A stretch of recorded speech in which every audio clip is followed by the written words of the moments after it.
Hello, hello, hello, and welcome to Writer's Workshop, everybody. I hope you had a good lunch, good afternoon. Let's get right to work. Here's today's I Can. I can create a story arc that tracks the major events in my story, including rising action, climax, and resolution. And we'll go into what all those parts mean. And then over here, you need some paper to write on, or the Google Docs assignment that just posted to Google Classroom about 2 minutes ago. Let's get into it. Before we really get into our story arc, let's review the elements of a great story here. So starting with a strong, fully realized protagonist or main character, some main character that feels real. It's got some depth to them. Some strengths and flaws, wants and hopes. We've been doing a lot of work on digging into and drawing out our personal experiences and our personal anecdotes and stories in an attempt to get ourselves toward making a character feel more true to life and more well-rounded. Okay? We need a central conflict that drives the action. Okay, this could be, any number of things, but essentially what you want is a central conflict that drives the action, right? Even going back to like folk tales and fairy tales, right? Goldilocks and the Three Bears has a central conflict that drives the action. Goldilocks breaks and enters and steals their food and damages their property. Goldilocks as a criminal is like a whole nother story that we'll get into another time. But you need something going on, some sort of conflict. Otherwise, it's just like a normal day. And people don't often want to read about a normal day because they live normal days. They want to read some more engaging stuff, some more exciting stuff. And then lastly, a story that builds to a lesson / conclusion / resolution. And we're going to look at that today in something called a story arc. We worked on this a bit last year, and we're going to take it a step further. So I'm actually going to zoom in here on our story arc. So you'll notice, here's the start. Literally, it says the start. And your exit ticket on Google Classroom is going to look in this exact same format, where you're going to have these kind of boxes, and really thinking about this idea of when the scene or when the part of your story kind of goes up, we're imagining that as being more in conflict or more tense, right? So at the start, this is where our strong, fully realized protagonist comes in. We're setting the scene. We're giving the reader a chance to get to know our characters and what's going on in the story. Then we have rising conflict. Okay, what's that first thing that happens in a story that kind of builds the tension a little bit? Often it's some big change or something goes missing. If we go back to Goldilocks and the Three Bears, this rising conflict is Goldilocks breaks into the house and eats the porridge, right? More drama, right? Continues to escalate, right? Things get a little bit more serious. In Goldilocks, she sits in the chairs, breaks Baby Bear's chair, sleeps in all the beds, and falls asleep, right? Finally, we have our climax, sort of the height of the action, where everything gets resolved. Our final boss battle, our big scene where our protagonist kind of overcomes everything, or our protagonist sort of solves the mystery, or stands up to the bully, or faces their fear, or what have you. This is sort of like the most exciting, the biggest part. And then after the climax is our resolution, where we get a chance to think about and be a little reflective about what our main character learned. How did the main character change? What lessons are we supposed to take from your story? Okay? If you think about this in a Harry Potter context too, those resolutions, often Harry gets like a chapter at the end with Dumbledore to kind of decompress and talk about what happened, right? And so that would be our resolution, where we get to learn and think about how things have changed throughout the story. Okay? As an example, I kind of started working on an outline for a story. Okay? So here is, if I can get it off without ripping the paper, there we go. Here's my start. Okay, I'll read it for you because it's a little bit small. It says, my main character's name is Nyx. Why?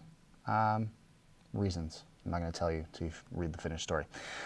She is a journalist, wants to investigate more serious news, but her bosses don't believe in her. She feels stuck, she wants to quit, but doesn't want to give up on her dream. So, nice little, meaty character there. There's some depth to it. There's some things going on. Did I do everything about the character here? No. Right? I didn't put everything in my story arc, just kind of the major bits, right? In terms of how the character looks or where the character lives, I will include that in my first draft. But this is kind of the central idea to her arc here. Rising conflict. So now the action starts to pick up. It says this: people start to go missing. Nyx wants to investigate, but gets dismissed as believing in conspiracy theories, or the idea that these people missing is crazy. There's not some big conspiracy, they're just going missing. Maybe they went on a vacation. Nyx starts investigating with her friend Carlos's help. And you'll read about Carlos when I finish the story too. Okay, so that's our rising conflict and our central conflict, right? People are going to start going missing. So I'm kind of writing a mystery story here. There's a mystery of what's going on with these people missing. Let's move to our more drama. So Nyx and Carlos do some investigating, and now Carlos goes missing. And the news network bosses tell Nyx to drop it and stop investigating it or you're fired. So she's got a decision to make about whether she's going to continue. She's more worried whether she's more worried about her job or she's more worried about her friends and kind of her future, what's important to her, right? So continuing to rise that action. I'm not putting everything in here. There might be, little side quests or things that other paragraphs that explore a little deeper into different aspects. But I'm not worried about that for our story arc. I just want to know sort of the major points. Okay? My climax, simple as that. Nyx discovers the kidnappers and saves the day. There it is, simple as that, right? If you're writing a mystery story, the climax is almost always going to be that mystery gets solved somehow. You think back to like Scooby-Doo, right? The climax is always that end chase scene where they eventually catch the guy and he says, I would have gotten away with it too if it wasn't for you meddling kids. And then our resolution. How do we know? Let's think about how this character changed. Okay, it says, Nyx is a hero. The bosses offer her a big promotion, but instead she quits to start her own news network. So thinking about the learning there of Nyx going, I don't need to work with the system to do what I want, right? It's more important to me to do something that I like doing and rather than work for people that I don't like or people that don't believe in me or didn't believe in me. Okay? So this is just one example of a story arc. Okay, there could be multiple ways to tell this story. This is the one I've chosen. And what I can do from here, once I've written this arc, I can start writing in any point. If I know where the end's going to be, I know where the beginning was. I could start if I had a particularly strong idea for what I wanted to write in the middle for the scene where Carlos goes missing or the scene where the bosses give Nyx an ultimatum saying, stop investigating or you're fired or something like that. I could start writing, I could write a draft right there. Okay? And then maybe I write for this for a little bit and then I'm running out of ideas for now. I can move to one of my other pieces and write there. Okay, so one of the things I see most often with younger writers is we tend to get stuck if we're writing the beginning and we kind of don't know what to do next, right? But by drawing out a story arc and really thinking about what are the major points in my story, then even if we get stuck writing a beginning scene, we can skip ahead and write something in the middle, and then once we get another idea or once we're sort of in a different mindset about our writing, we can revisit that beginning part and go from there. Okay. Let's see. Ava says, what if we have the outline in the story arc, but we haven't finished writing? Well, hopefully,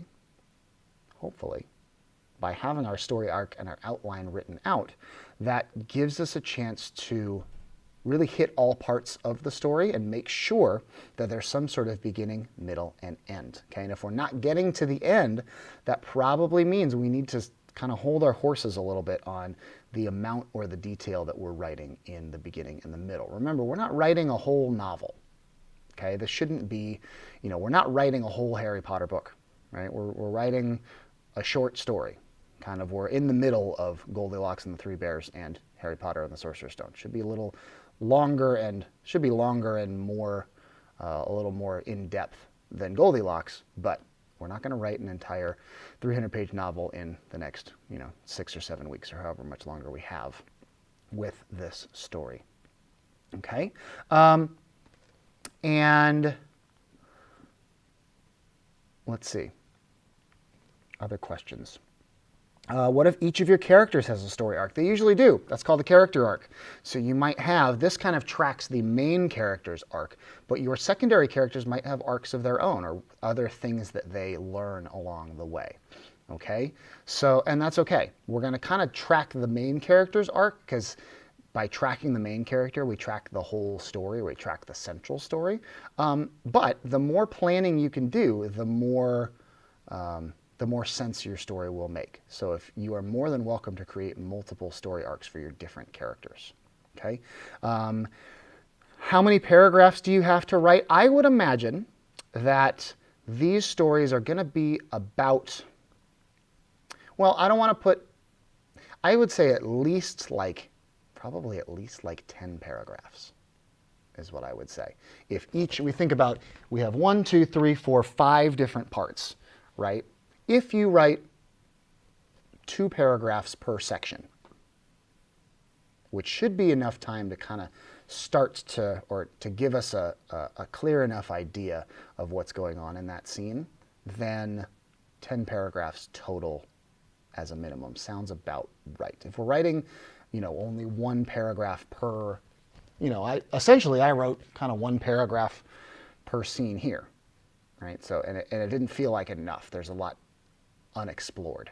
Okay, so I would say, 10 paragraphs or more. I wouldn't go into writing chapters on chapters on chapters. Okay, and for those of you that are eventually I want to turn this into a novel, writing 1 chapter or writing 1 or 2 chapters of a story should in and of itself feel like a little mini story.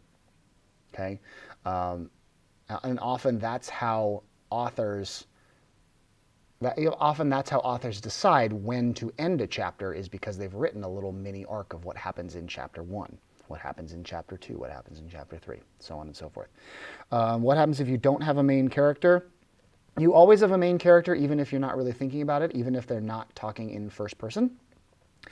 You still have a character that's kind of the central player in the story, even if it's a group, right? The group's almost always going to have kind of a lead figure. So track that. Or if you want to treat the group like the main character or the main group, then do that as well. Okay, so 2 steps to this. First step, go to Google Classroom, fill out the story arc. If you've already got it filled out on paper somewhere, just retype it into the boxes on Google Classroom in the assignment. Step 2, once you've done your story arc, then pick a section, open a new Google Doc, start writing. Okay? And what will end up happening is you might end up with, I could almost see, and I've talked to a couple of kids already who kind of have 1 Google Doc for scene 1, 1 Google Doc for scene 2, and then at the end you'll copy paste and combine them all into one big story.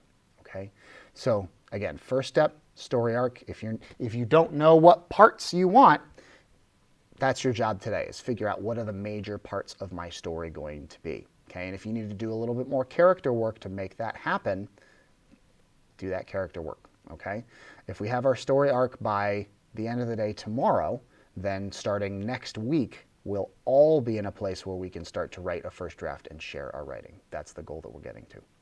Okay, everybody? Good luck. Take care. Writing group something or other. I will see you in just about 15 minutes in the Zoom room. Writing group B, because it's Tuesday. Thank you. And good luck. Have your quiet 10. Set your quiet 10 up before you start writing. Okay, give yourself 10 minutes to really just like sit and independently write.